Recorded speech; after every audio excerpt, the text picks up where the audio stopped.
What's going on YouTube? It's your boy T Duck, aka Crack Woof. Yeah, I just wanted to speak on a few things real quick before I shut it down. It just I'm glad to know that YouTube isn't the majority and the thought of so-called black people in America. Reason being, y'all utterly and substantially the most shit-tarded people I ever met in my life. I swear y'all are so confused and misled to the point of ignorance. You try to make everything black, but you all your actions are white. I just don't get it. Everything is for convenience or to make excuses. Nothing is to uplift. It's a sad day in America, man. Y'all can't even get that part right. Y'all want to be everything, but y'all can't even be America's first. Can you at least be America's first? Y'all want to blame Christianity for everything. Y'all want to blame white people for everything. It's just like, damn, where's the self accountability? Where is that alpha dominance? Where is that, you know, non-subjugated attitude? How can one deem himself a man but curl a tail to white supremacy? How can they not see themselves on par or even better? I just don't get it, that defeatist attitude, man.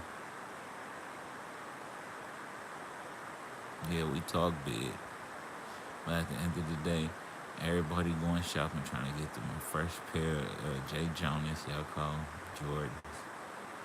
Everybody trying to look fly. Everybody trying to snag this one and that one. Nobody really ready for a struggle. Nobody really out there trying to do certain things like certain revolutionaries really did. We champion the paper tigers when it comes to revolutionaries. Nobody trying to be like Jomo Kenyatta. Nobody trying to be like Huey P. Nah, they want them nice and safe revolutionaries. Because they're not about that life. They're not the George Jackson types. They'd rather sound good. And then when they go off air, not that it's any of our business, to each their own, but they back to their regular American lives. That's the irony of it all. So we want to paint everything black. Maybe that's the way. That's not the way. Well, I made more money not going to school. Not everybody goes to school for money. Some people go to actually learn the disciplines that are in school in order to strengthen their minds, be more intelligent, or they just have a thirst for learning.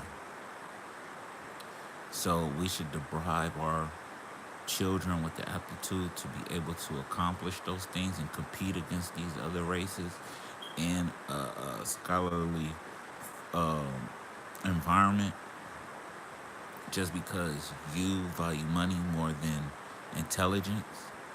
That's what I'm saying. Like, if we just take a second and think before we speak, maybe we'll be, in a better place, or understand some of the things we are. I understand what people mean, though, don't get me wrong, but it's just like we at that crossroad and we still trying to figure out which way is the right way.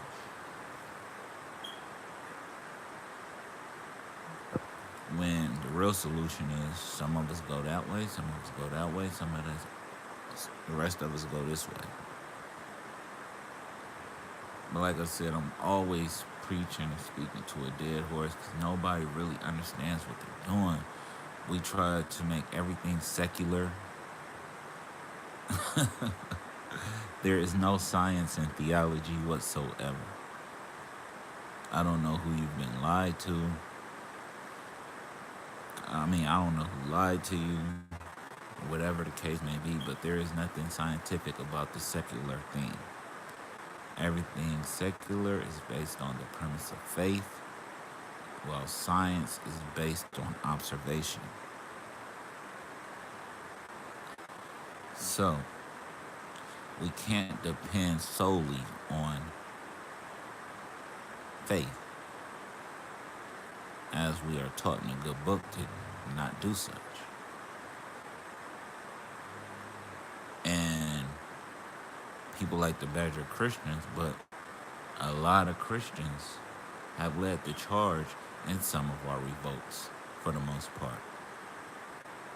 And it wasn't the faith that drove them to do any one thing. It was their hunger to have a better position in life. It was their hunger to make that choice to be free rather than be subjugated to whatever ills that was put forth in front of them. That's where the realness is at. Hey sis, I appreciate you coming through. That's where the realness is at. And the ability to do as you feel, not do as thy will. That's ignorance. But to make choices. Choices that are godly. Choices that are well thought out and holy, and that don't just benefit you, but benefits those around you, and at the least benefit those you care about. Because we are representatives of those who we may be near and dear to. We are representative of our extended families. We are representatives of our friends. We are representatives of our faiths. We are representatives of a whole variety of things. So what sense does it make to be an asshole? What sense does it make? Because we don't only tarnish our rep, but we also impede upon the reputation of those around us, those who brought us into existence. No one is asking anyone to do anything but walk the path of righteousness. That's what it all boils down to. The unjust and unrighteous, you could call it out till you blue in the face. But until you do something about it, that's still going to be an issue and a problem. It's going to be a threat. You can't get around it. Now we got a whole caravan of people ready to come into the United States. They're only going to make things difficult for the brothers and sisters that live in the Southern California portion, mainly Los Angeles and San Diego. They're going to go into their schools. They're going to go into their housing developments and pretty soon push them out. And for the ones that can't get jobs, they will get aid. So then aid will be decreased because they got to provide aid for more people. They will also flood the schools. And, you know, our people are so ignorant to vaccines and that stuff. That's the big no-no. We don't know what type of stuff they bring in. And our children may not be immune to or have a defense for. And now our children are getting sick. That threat is prevalent. We also have to deal with the fact that the men and women may be from the military of those countries who then can't find a job and join the gangs, which is the Serranos, the Mexican Mafia, the X-13s, and the MS-13, which is an El Salvadorian gang, but they under the whole Mexican Mafia. That's why they're really MS. But since they're under the umbrella of the Mexican Mafia, they were the 13. So now you got soldiers, real soldiers, gangbangers, de- depleting the resources of revolution. And then it's like they can murder somebody, and all they're gonna do is get deported, and they'll find their way back up this way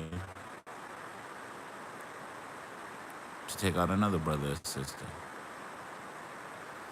That's the stuff we got to deal with. That's the stuff we're not observing. That's the stuff that we try to, run away from. And we use all these things to not see it for what it is.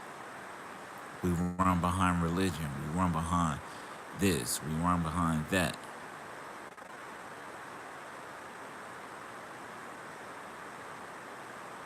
But there's never been power in talking. It's always been about the actions. Huey P. just didn't talk it, he walked it. Even Martin Luther King spent a lot of time in a penal system because he was actually out there. The only difference between Martin Luther King and Huey P. was Huey P. carried a pistol or a shotgun. I believe his weapon of choice was a shotgun. That was the only difference.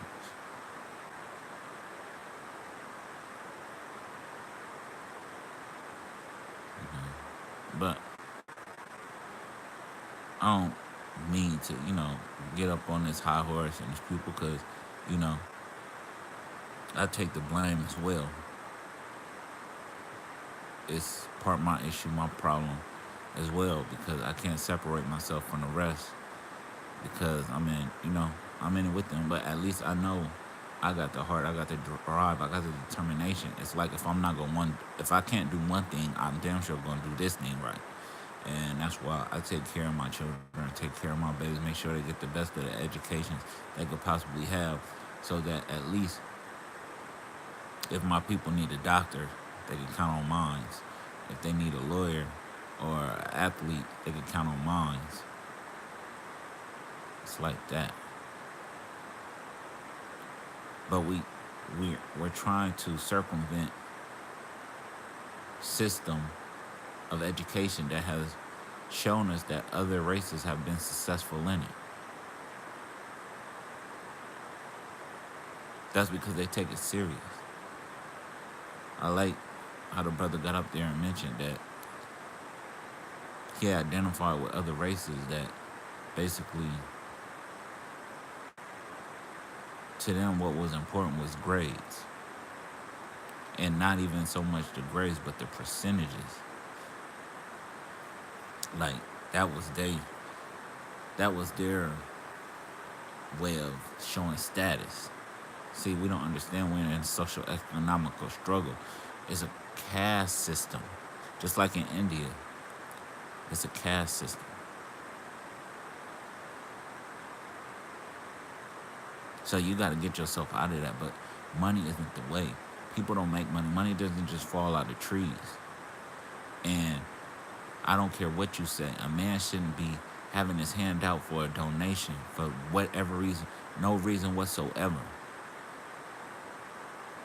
See, there's a difference between fundraising and begging. What you see online right now is begging rather than fundraising. And no man should be out here talking about he needs something or this and that. Because as a man, you grab your motherfucking spear and you shield and you get out there and get busy. It's as simple as that. Fundraising is okay. Let's be men. Like, we're not setting proper examples for the youth. The youth are dependent on us to be beacons of light. We can deter our youth for wanting to be like us by our actions.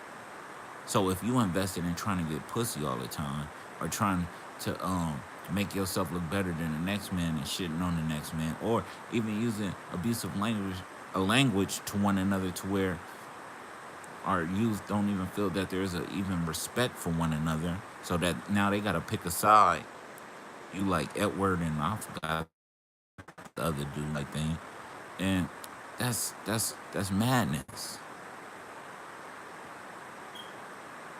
When a simple apology would do. But that's what I'm saying. A lot of these whacked out busters, man. All our real revolutionaries is either dead or locked up, and we forgotten about them. It's like they don't even exist. I swear for God on my mama, I will drop $500 in the first GoFundMe I see that's for an incarcerated brother who has been in a struggle and is verified as a revolutionary. But you're never gonna see that. Why? Because to them they don't exist. They use paper tiger revolutionaries like Marcus Garvey. Straight up. And they try to value everything about Marcus Garvey, but the fact he was a damn Catholic. He was a Christian. Like, it don't add up to me. It don't make sense. True form, what's up with bruh? But that's what I'm saying, man. We just out here like letting just life pass us by without paying any responsibility. Paying any attention to our responsibility, and that's the youth. I know in my hood, I wouldn't be here if it wasn't for the OGs. The OGs laid it down for me to be where I am today. Whether they was right or wrong, they did what they knew or what they thought was best. I'm not gonna sit here and act like they wasn't compromised in some way, shape, or form. You know what I'm saying? They let greed corrupt their minds, but they had enough sense to teach us the little lit that they had and have us understand how our culture is based around, the revolutionary mindset, and that is certain structure to everything. So you have to program, you have to, you know what I'm saying, abide by those principles. And I've been living that all my life. I was that before I was anything else. You know what I'm saying? Even though we played and had fun, like a lot of youth don't get to play and have fun outside no more, because what happened is they removed that element from us. They removed that structure from us. So now it's not even safe to play outside no more for the youth. They don't get that interaction. So now they mostly on video games and things of that nature. Or they on YouTube. And then when they go on YouTube and they see us in our disagreements over nothingness, they see us in our circular arguments. They see us trying to showboat just so we could try to get donations from this one and that one. Just because we trying to get up under these females and get their harem going because we polygamous and all this other corny stuff. Anything to distract us from the reality of what we live day to day. And we losing focus on what matters most. And that's why they hit the streets. That's why they don't respect us. We sitting here trying to date women half our age. Well, what do the youth have? If we taking the youth's women, what do they have but each other? And then we talking about, well, why they gay? Well, if you left their females alone, maybe they have something to tag on. And that's the stuff. Like, ain't nobody on shit. And then if you really get on something, everybody want to calm you down or talk you off that bridge and act like you crazy because ain't nobody really ready to go there with it. It's just talking points. Women teaching men. Yeah, it's one thing to listen to a woman. I get it. I understand. You got to know where they're coming from. But at the same time, you know what I'm saying? Some shit you just got to be around the brothers and you just got to, some shit the females don't, the women, excuse me. I know my black feminists about to go crazy. But women just need not know our business like that. But motherfuckers be all pillow talking and everything. It's just like, damn. I understand a bond between a man and a woman, but damn, they don't need to know everything. It's just like, damn, what type of niggas is you? But we gonna have to figure this out, man. We really gonna have to figure this out. I'm sorry, Truth, bro. I'm trying to see it.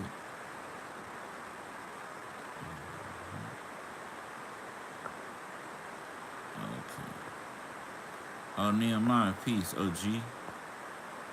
My nephew got the same name. Yeah, IUIC.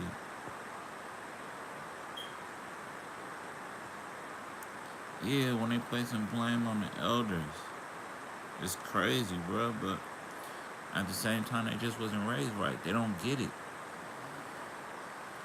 Whether you believe in the cause Martin Luther King stood for, he stood for something. It's just like we don't get that about one another. We don't get that. Your struggle is my struggle regardless. And I'm stronger if I have you around me.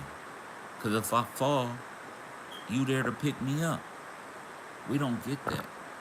We stronger when we have our brothers around us. We're stronger when we have our brothers around us. Because if you don't have your brother around you,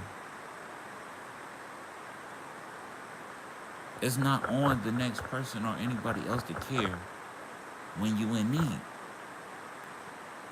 And that's what I'm saying. Like, Hebrew brothers, whether you OT, New T, NT, whatever the case, man, figure that shit out. Hash that shit out. But the whole nation of Israel would be stronger if it had everybody, regardless of whether you want to go into the New Testament or not, whether you want to acknowledge Jesus or not.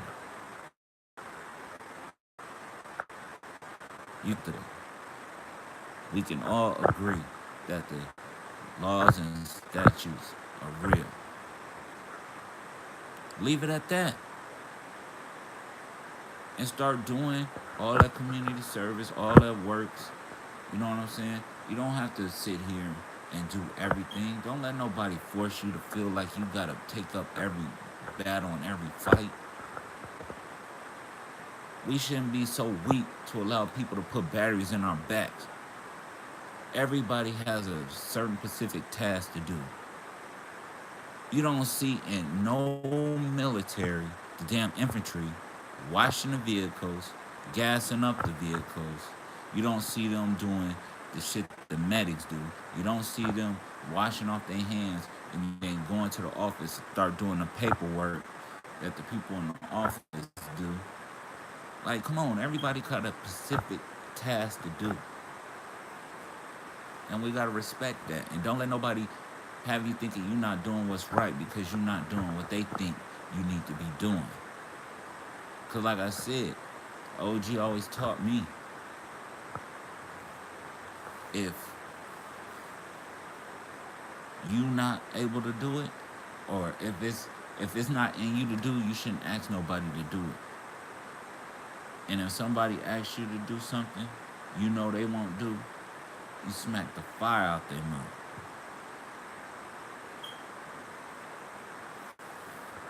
And that's what it is. A lot of people talk big and try to put you on a crash course mission, and then you sitting there trying to impress them females or trying to prove him wrong. Now you out the picture, and that sucker still around. Who you think we needed more, him or you? So we gotta get our act together, man. It's a whole lot. And if y'all go down this rabbit hole with me, and I ain't gonna be the only one talking, I'm gonna need y'all to step up. I'm gonna need to know where everybody, I'm gonna have to check the temperature. I'm gonna need to know where everybody at. Cause we could really make stuff happen, but it's like we can't be scared to get active. And we don't have to show nobody shit. We don't need to talk too deep into anything. Just know, you know what I'm saying? What's understood need not be discussed. That's just really how it goes. What's understood need not be discussed. Because I could sit here and tell you everything about how everybody's preconceived notions of everything and how everybody got everything backwards, but at the end of the day, it's really not gonna matter, or nobody's really gonna understand what I'm talking about because they so used to the bullshit. They they so used to the fugaziness of things. You know what I'm saying? The lack of popularity makes them feel like what somebody is saying is not accurate. But you gotta understand, it's always about the quality and never the quantity. Fools gonna go where they could, you know what I'm saying? You gotta understand, it's just like a normal everyday thing. Fools gonna go, fools are gonna go where they could fit in. You know what I'm saying? They gonna run from the ones that really could do it though. The ones that could really put in the work. They gonna have to get out of the way to them people. It's just it's just how it goes. A fool gonna go where he comfortable, where he could hide, where he could feel safe. You know what I'm saying? Like that's just how it works. Like I've been with the shits all my life. It wasn't until I had my daughter and then I got in the military until I realized I had to grow up. I couldn't be that naive. I couldn't be that destructive. That it was doing my people a lick of service. You get what I'm saying? I realized that when I joined the military, I'm not joining a white man's military. I got family on this damn land just like they got family on this damn land. And if I'm fighting for anything, I'm fighting for the people that I care and love and it's near and dear and have the same shade as me. You know, I may be fighting for the white man by default, and the case is really I'm fighting for my people. You feel me? My people. The people, and I wasn't even thinking about on no global type shit. I was just thinking about the people that I grew up around or something. I was like, I show them, like, I go to the military, like, they used to busting guns in the streets. Like, I go to the military, maybe some of them will go to the military. You know what I'm saying? Like, get out the streets, get out the way. Like, let's do something different. Like, that was my whole fight. And unfortunately, you know, nobody felt it like that. So I was a lone soldier. But at the same time, like, I had to do what I had to do. I had my daughter. You know what I'm saying? Now she cool. Like I don't understand why a lot of young brothers pick homelessness over joining the military. It's like for 2 years of your life, it's not like they beat you, harass you, don't feed you, or none of that. It's hard work, but they take care of you. And then at the end of the day, if you ain't went crazy or have to do no combat really, they're gonna cash you out. They're gonna give you a place to stay, provide for your family. That be homelessness. That be depending on somebody who's gonna prey on you. You know, a lot of people not familiar with a lot of these groups that actually, you know, are trying to benefit the people. I see the Hebrew Israelites is one group that's trying to actually benefit the people, but not all camps are good camps. As we can see, it's not really the camp. It's not the idea of what the camp is supposed to be. It's just the individuals within the camp that have leadership positions that, you know, turn that leadership into a dictatorship. And, you know, it's crippling. It's crippling. But at the end of the day, we have to look outside of that. We have to understand that if you want something to be better, you got to be a part of it, and you got to get in it and make that change. So if you don't like the direction something going, you get involved in it, and you turn it into what you try to turn it into. Turn it into. If you can't do it, you die trying. We got to be fearless out here. That's what I'm saying. Like, there's no way in hell you should be able to turn your gun on your brother, and then when you see the police lights, you know what I'm saying, you dropping the gun and throwing your hands up. No way in hell.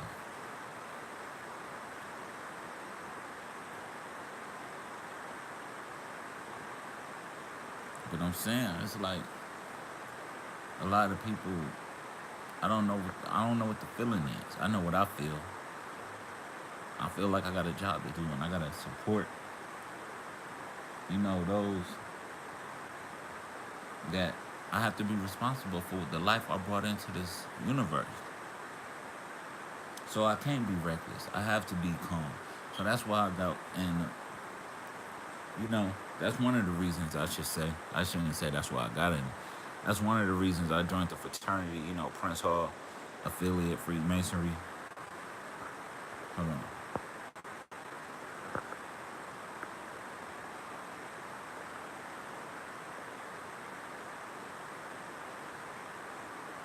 Yeah, absolutely.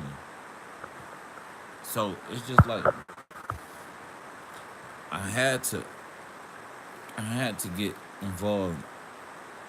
I didn't have to. I mean, but trust, I just had to get involved in something that surrounded me by people that was, different from what I was growing up and around.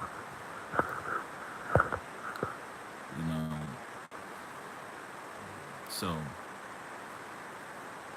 well. Anyway, I got involved in pretty much. It was just more of the same in the sense of what I was used to, the camaraderie, the looking out for one another, and not on no weirdo type looking out for one another, just like a brother open the door for you, or a brother asks you about your day, how you doing. It's just real life, like just the regular stuff. Instead of like going outside and kicking it on the block or whatever the case, you going into a lodge and you just kicking it in there. It's that type of atmosphere and attitude. And the only difference is that instead of slanging and juking, not to say that there are, they don't have that element to it. I'm pretty sure if it's out of the thousands of Masons, you practically find anybody doing any type of weird thing. It's just too many of us for us not to be doing, certain things. But if they were found out or caught, distributing drugs or things of that nature, it still would be the same penalties as anybody else. But the whole point being, instead of us, on the block slanging and hanging, we in the lot hanging, and then we talk about work and the families, and we had the families play together. So it's pretty much a community within the community. But the difference is that we take our resources, or we pull our resources, and we put them back out into the community through scholarships, coat drives, and other charitable actions. We do that, and we do that only because, not to make us feel better, but it's a real need for that within the community. It's a need for structure. It's a need for guidance. It's a need for, examples of good. Because a lot of people give up hope and faith. You know, they lose their spirituality to things like money, things like power. You know,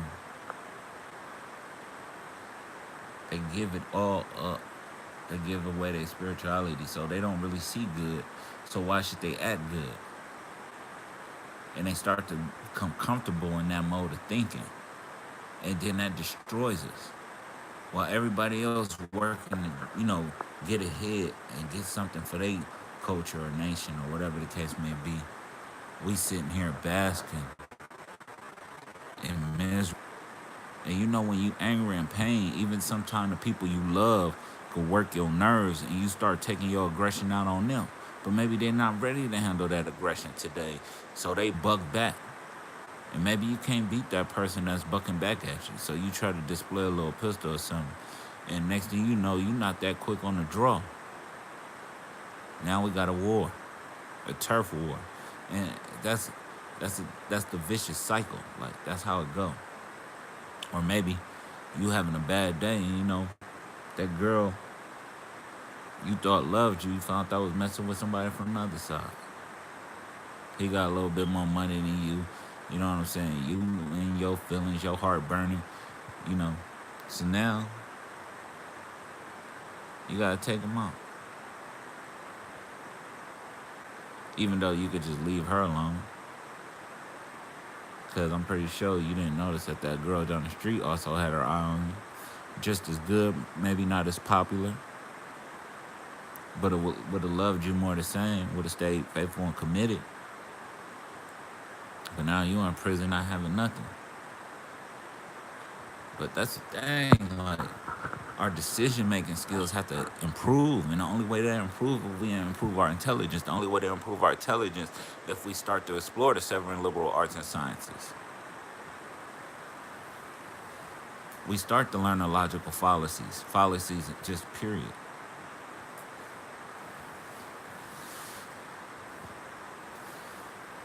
That's the whole name of the game, bro. I'm trying to tell you.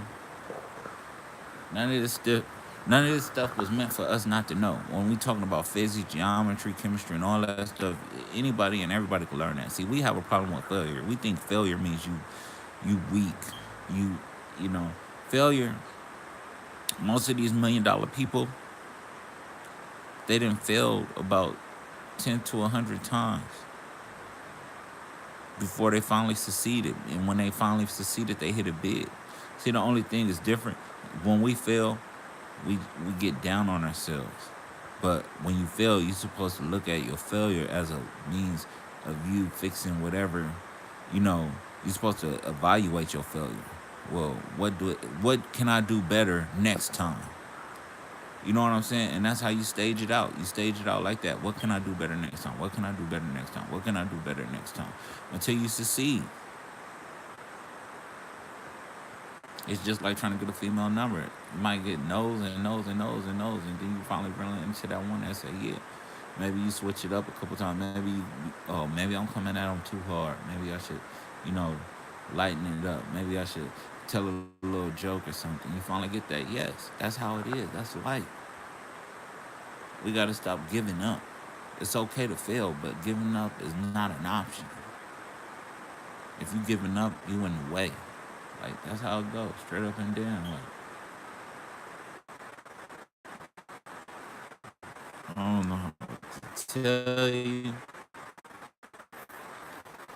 but I feel like we had a serious conversation. And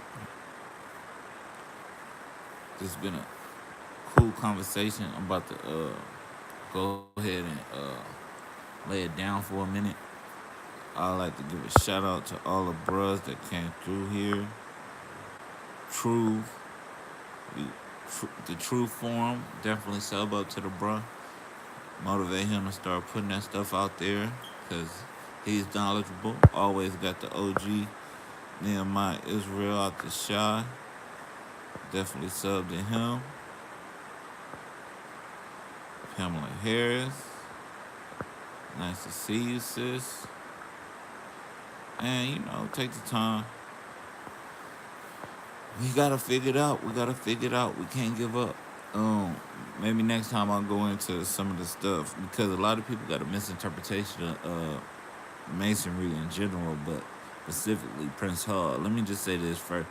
Don't nobody run us. We sovereign. You can't. I don't understand how people can think that we wouldn't take control of our own situation. It was only a matter of time.